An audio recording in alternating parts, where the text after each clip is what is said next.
Okay, I'll try to highlight the highlights or outline the highlights tonight. One, thought our middles did a really good job making adjustments. Their middles were on fire to start with. We made some great adjustments, stopped them. Made some great adjustments on Julia, which she hit 167, and we shut their middles down, which was really nice. And I thought we picked up our energy and started playing a little bit better as the match went on. But Northwestern was playing really well, which I knew they were going to, and so our team had to step it up. But the negatives were we let a lot of balls just land, which I haven't seen that before, and we had a close game in game 2 at home. We should win that game. When those balls land, is that scheme, effort, or what's the root cause of it? It's focus. Focus. You're just, and we have a saying, you can quote me on it. If you're not ready, the ball finds you. It happens so much. And I'm going to show them video tomorrow. You'll just see they're not ready for it, and here comes the ball, and that's how they land. And we haven't had a match all year that.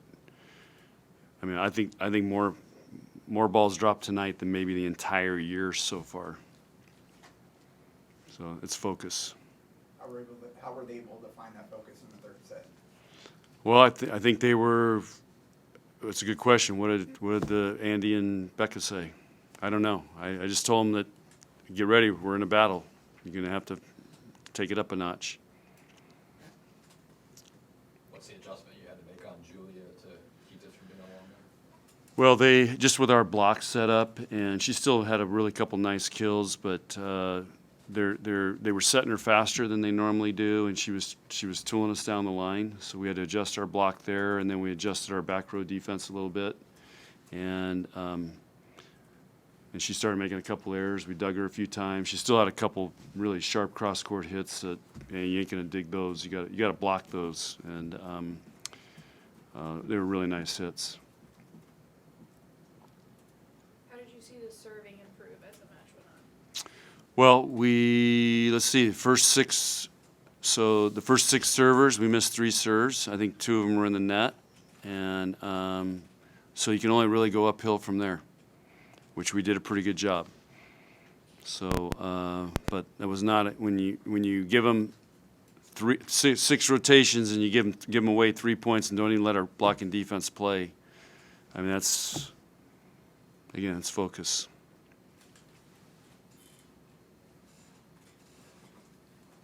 How did Bergen find a better connection with Andy and Becca as the match wore on? Yeah, well, she started off great with Becca and Andy, and then she got away from it, and we stopped passing, and then she just started going to Merritt. So she's got to learn from this match a little bit. She's got to stay with the game plan, and because we could have set more middle tonight. So I think we passed pretty good. Laney passed great tonight. Lexi struggled a little bit, but I think as a team we passed pretty well. You've talked a lot about urgency. How does that focus or lack of focus tonight play into urgency?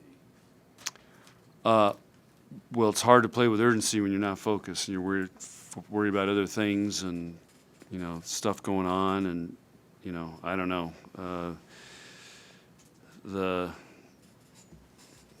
These guys, it's a Wednesday match. It's the first thing Matt said. Well, it's a Wednesday match. He thinks, he pointed out Wednesday match. We're in school, midweek,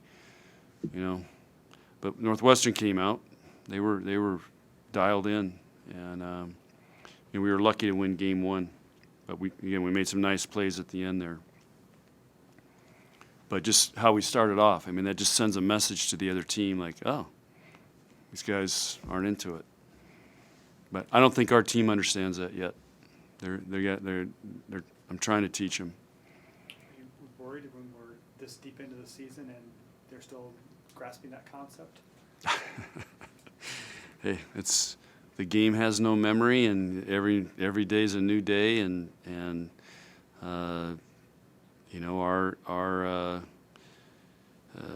they've got to learn what it takes, and each match teaches us something different. With your signing class with Skylar Pierce, after all your interactions with her, club and camps and things like that, how do you walk away thinking about her as a player and a person after you interact with her? She's an amazing young woman in that she's played basketball, volleyball, she refs soccer, she does youth things for kids. She's won every award in the Kansas City area you can win. She's been on the USA team. I think her club's won a national championship. Just a fantastic, both their parents are in the military, and she is just one solid young woman. And she understands it's not about her, it's about others. And you see her, if you follow her on social media, she's always complimenting somebody, congratulating somebody. And I don't know, she's really a special kid. You mentioned just a moment ago that the team still needs to kind of learn when to turn it on and all that kind of stuff. Being right now still undefeated at this point, do you feel like the team would ultimately benefit from kind of getting that slap in the face? You think they got it from a game like tonight, or? We're trying to win a Big Ten championship, and there's no room for error. So, I don't think, we're trying to win every point, and there's not a lot of room for error. And when you look at how we finish here, 3 matches on the road in 6 days, and so this is going to be we're going to have to dig down deep.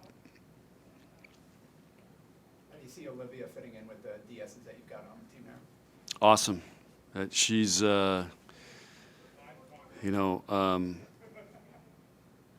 she is she has developed into a great volleyball player. And we've been watching her for several years now. I think she used to hit for her high school team. I think she's hitting clubs sometimes when they needed her. But watching her this summer on that USA team, she was phenomenal. And having somebody in state like that it's a huge recruit for us. And she is going to continue to establish and continue the legacy of liberos we've had at this program. We're very, very high on her, and